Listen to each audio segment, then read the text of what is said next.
मैं हुसैन सुल्तान रणभूमि न्यूज़ में आपका स्वागत करता हूं।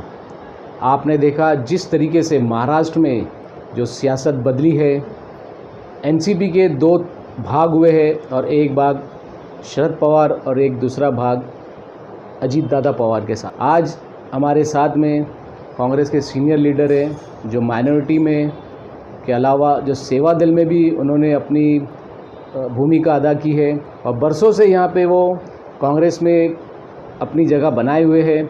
कई लोग पार्टी आए छोड़े और अपने मफाद के लिए चले गए, लेकिन जिस शख्स से मैं बात करना चाह रहा हूँ वो हमारे साथ मौजूद है, परवेज़ मेकरानी साहब, जो सेवा दल के महाराष्ट्र प्रदेश के जनरल सेक्रेटरी है, आज हमारे साथ में मौजूद है।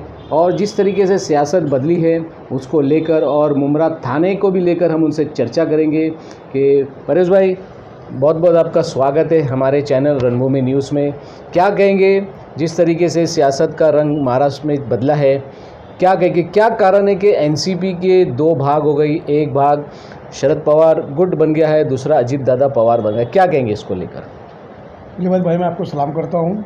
आपने उसका भी मुझे समझा, मुझे बुलाया, उसका भी मुझे समझा, मैं आपका शुक्रिया अदा करता हूँ। सो ये दो टुकड़े जो एनसीपी के हैं उसका क्या कारण है? सब उसका कारण एक ही समझ में आ रहा है, पूरे देश को समझ में आ रहा है, हर एक जनता को समझ में आ रहा है, एकदम आराम सीधा है कि अभी जो पटना में शरद पवार साहब ने एक सभी विरोधी पक्ष को लेके, जो विपक्ष में थे सबको लेके मीटिंग किया कि भाई 2024 में अपने को मोदी से कैसे लड़ना, बीजेपी से कैसे लड़ना है, देश में शांति कैसे आनी चाहिए, अमन कैसा, भाईचारा कैसे रहना चाहिए। शरद पवार साहब ने उसकी शुरुआत की थी, अभी कर्नाटक में भी करने वाले थे। तो मोदी जी को ये लगा कि 2024 में अगर भाई शरद पवार साहब एक दिग्गज नेता, पूरे इंडिया के नेता है, जजगारू नेता है, बहुत अच्छे नेता हैं, उनके हर पार्टी के लोग उनकी इज्जत करते हैं, कोई भी पार्टी हो, सब पार्टी के लोग उनकी इज्जत करते हैं, वो सबको एक करने में जुटे थे। तो नरेंद्र मोदी को, बीजेपी को ये लगा कहीं हमारे हाथ से सत्ता चली ना जाए। उसके कारण इन्होंने क्या किया कि सब जैसे शिवसेना को दो पार्ट किया, अपने कब्जे में लिया, डिवाइड एंड रूल की पॉलिसी, डिवाइड एंड रूल की पॉलिसी जो अपने में उनको कब्जे में किया कि सिंधे को ले लिया। सिंधे साहब की कोई ताकत इतनी नहीं थी, ये सब पूरी बीजेपी की ताकत थी, वो सबको मालूम है।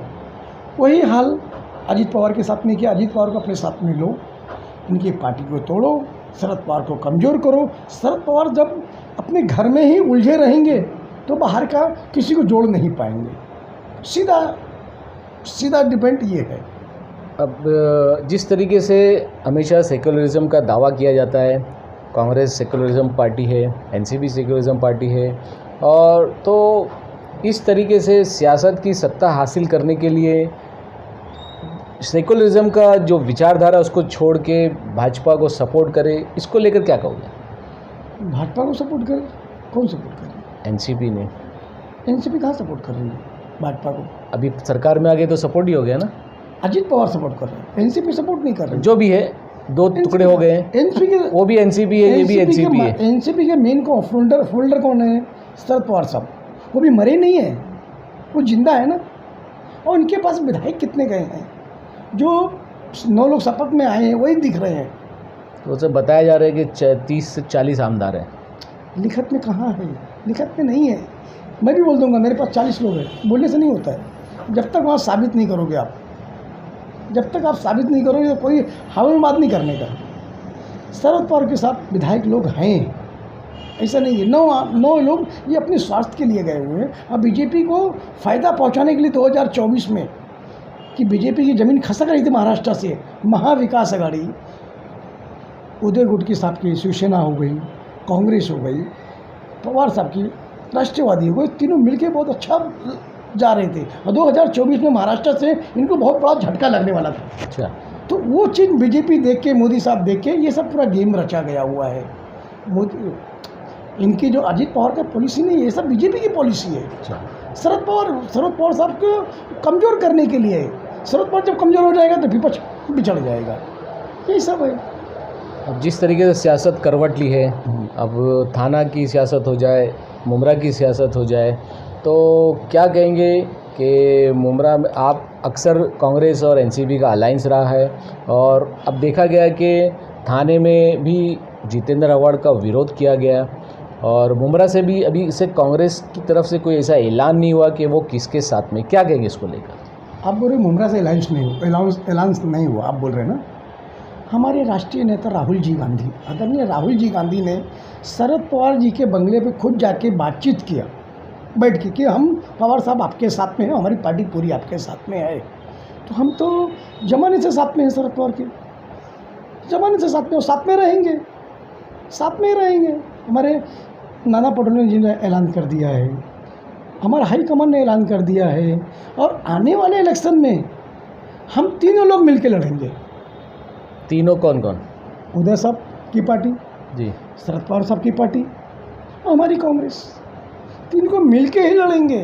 यानी कि थाना या मुमरा कलवा में जो कांग्रेस है वो जितेंद्र आव्हाड यानी शरद पवार के साथ में, आपका ऐसा कहना है? जी हाँ, साथ में है ना।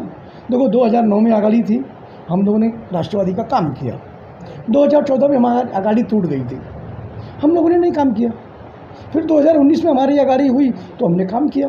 जितेंद्र आव्हाड एक खाली राष्ट्रवादी के आमदार नहीं है, वो हमारी कांग्रेस की भी महाअगाड़ी के आमदार थे, राष्ट्रवादी और कांग्रेस अलायंस के आमदार थे। तो जितना हक राष्ट्रवादी के कार्यकर्ताओं को आव्हाड साहब के ऊपर है, उतना हक मेरा भी उनके ऊपर है कि हमने भी उनको चिन्ह, कांग्रेस का भी यहाँ पर वोट बैंक है, एक बड़ा वोट बैंक है। तो जितना राष्ट्रवादी के कार्यकर्ताओं को आव्हाड साहब के ऊपर हक है, उतना कांग्रेस के भी कार्यकर्ताओं के ऊपर हक है आव्हाड साहब के ऊपर। आप भी प्रदेश के पदाधिकारी हैं, महासचिव है, तो अभी जिस तरीके से जो अपोजिशन लीडर की बात आई तो कहीं ना कहीं शरद पवार गुट की तरफ से जितेंद्र आव्हाड का नाम सामने किया अपोजिशन लीडर के लिए, लेकिन कांग्रेस के पास 44 से 45 आमदार है, लेकिन अब 45 है, लेकिन अभी तक कांग्रेस की तरफ से अपोजिशन लीडर के लिए किसी का नाम सामने नहीं आया कि कांग्रेस का अपोजिशन लीडर होना चाहिए। इसको लेकर क्या कहोगे?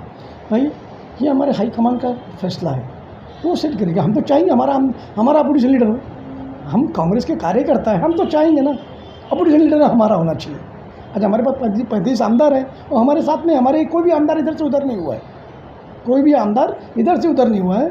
अपना पटेल साहब के नेतृत्व में चल रहे हैं, राहुल जी के नेतृत्व में चल रहे हैं हम लोग सब, और सारे आमदार एक हैं। तो हम तो चाहेंगे ना अपोजिशन लीडर हमारा होना चाहिए कि सीट आज हमारी ज़्यादा है, सीट आज हमारी ज़्यादा, इनके 9 माइनस कर दो तो सब हो जाता है, सीट हमारी ज़्यादा है तो हमको अपोजिशन लीडर मिलना चाहिए, कांग्रेस को मिलना चाहिए। अच्छा, और लीडर के लिए बेस्ट नाना पटोले हमारे साहब हैं, वो अपोजिशन के लीडर का काम अच्छे से कर सकते। अब इतने साल से मुमरा में रहते हैं और 15 साल से तकरीबन आव्हाड साहब यहाँ के आमदार हैं, तो अब जितना अभी ऐसा लग रहा है कि मुमरा में लोग आव्हाड साहब का ज़्यादा विरोध कर रहे हैं। अब उन्होंने शहर में एक नाम और चल रहा है कि इस बार आव्हाड साहब का विरोध करके एक नए आमदार, अब नए आमदार के लिए नजीब मुल्ला का नाम सबसे आगे आ रहा है, उसको लेकर क्या कहोगे? भाई देखो, इलेक्शन है, जमहूरियत है, कोई भी इलेक्शन लड़ सकता है, आप भी कल लड़ सकते हो, मैं भी लड़ सकता हूँ। अगर ऐसी कोई बात आती है तो हाँ, आप किसको सपोर्ट करेंगे? हाँ, ये बोलो आप किसको सपोर्ट करोगे? हमारी जो पार्टी आदेश देगी, जो हमारे अलायंस में रहेगा हम उसके साथ में रहेंगे। हमारे अलायंस में जो रहेगा, राष्ट्रवादी और कांग्रेस के अलायंस में जो उम्मीदवार रहेगा, हम उसके लिए काम करेंगे। लेकिन आपके भी शहर में बड़े नेता हैं, नईम खान साहब हैं, तो और उसके अलावा और बहुत सारे नेता हैं, तो उनका नाम क्यों नहीं आगे आता? हमको मुगमरा वालों को, कलवा वालों को थाना से ही आमदार लाने की क्या ज़रूरत है? थाना से ही आमदार लाने की क्या ज़रूरत है? ये कैसा है, 2009 में ये अलायंस में सीट चली गई थी, ये अलायंस में चली गई थी, तो ये राष्ट्रवादी को सोचना चाहिए ना कि भाई लोकल लोग को आमदार दिया जाए। अभी वो उनके उसमें सीट गई है अलायंस में, तो हम उसको डिस्टर्ब नहीं कर सकते ना, वो उनका पार्टी का मसला है, वो किसको आमदार उम्मीदवारी देते हैं वो उनके ऊपर है। हाँ, हमारे ऊपर आमदारी आई होती, हमारे कांग्रेस के खाने में आई होती कि कांग्रेस का उम्मीदवार रहेगा, तो हम लोग डिसाइड करते कि भाई हमारे पास नईम खान है और भी लोग हैं, तो हमारे पास सीट ही नहीं, तो हम दावा उस पर नहीं कर सकते ना। जब आव्हाड साहब का यहाँ थाने में विरोध हुआ, लेकिन थाने से जैसे विक्रांत चौहान है और जो बड़े नेता है मनोज शिंदे, उनकी तरफ से ऐसा कोई स्टेटमेंट, ऐसा कोई समर्थन वाली बात आई नहीं, क्या कहेंगे इसकी खामोशी पर? क्या कहेंगे? अरे बॉस, भाई आप खामोशी की बात कर रहे हो। आपने पूना के अंदर देखा शरद पवार के साथ में कौन था? उनके बाजू में कंधे से मिला के कौन खड़ा था? देखा आपने? माजी मुख्यमंत्री हमारे पृथ्वीराज चौहान साहब साथ में कंधे लगा के खड़े थे शरद पवार के साथ में। वो तो ऊंची लेवल के लीडर है ना। राहुल गांधी जी खुद उनके घर पे गए। तो जहाँ नेशनल लेवल के नेता जाएंगे उसके पीछे कार्यकर्ता जाएंगे। हाँ, अब ये जो सवाल आप मुझसे पूछ रहे हो, ये सवाल जब हमारे वरिष्ठों से पूछोगे तो जवाब देंगे आपको, जैसा मैं जवाब दे रहा हूँ। आप मनोज जी के पास जाएंगे, विक्रांत जी के पास जाएंगे तो यही जवाब देंगे आपको। पार्टी की गाइड देखो, ये सेकुलर पार्टी है, राष्ट्रवादी शरद पवार साहब सेकुलर है, तो हम सेकुलर के साथ जो में अजीत हैं। दादा पवार की पार्टी जो वहाँ गई वो क्या कम्युनल हो गई क्या? वो सेकुलर कहाँ रहे? कहाँ सेकुलर थी बताओ? कहाँ सेकुलर है वो? आप किसका सपोर्ट कर रहे हैं? अजीत पवार साहब किसका सपोर्ट कर रहे हैं? बीजेपी का सपोर्ट कर रहे हैं। बीजेपी सेकुलर है क्या? आप बताओ ना सर, बीजेपी सेकुलर है क्या? आज 2014 के बाद हिंदुस्तान देख लो, कितना भेदभाव हो गया है लोगों के साथ। या आप मानते हैं कि नहीं भाई? हिंदुस्तान में 2014 के बाद आज कितने भेदभाव हो गए हैं। महंगाई पे कोई चर्चा नहीं होता है, महंगाई पे कोई चर्चा नहीं हो रहा है।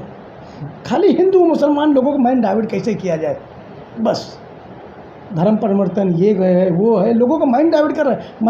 महंगाई को साइड में रखना जा रहा है, महंगाई से भटकाने के लिए। आज पेट्रोल क्या, बीजेपी को वोट दिया गया, पेट्रोल 100 के पार हो गया, बराबर है। बीजेपी को वोट दिया गया, आज ट्रेन का टिकट जो गरीब लोग जाते थे, कितना टिकट का रेट है आज प्लेटफार्म का टिकट जो कांग्रेस के टाइम में 5 रुपये का था, आज उसका टिकट 50 रुपये का प्लेटफार्म टिकट है सर, बराबर। बीजेपी को वोट दिया, बाटला 380 में था, आज 1100 का बाटला हो गया। 1100। ये बीजेपी को वोट दिया, महंगाई ऑटोमेटिक बढ़ गई।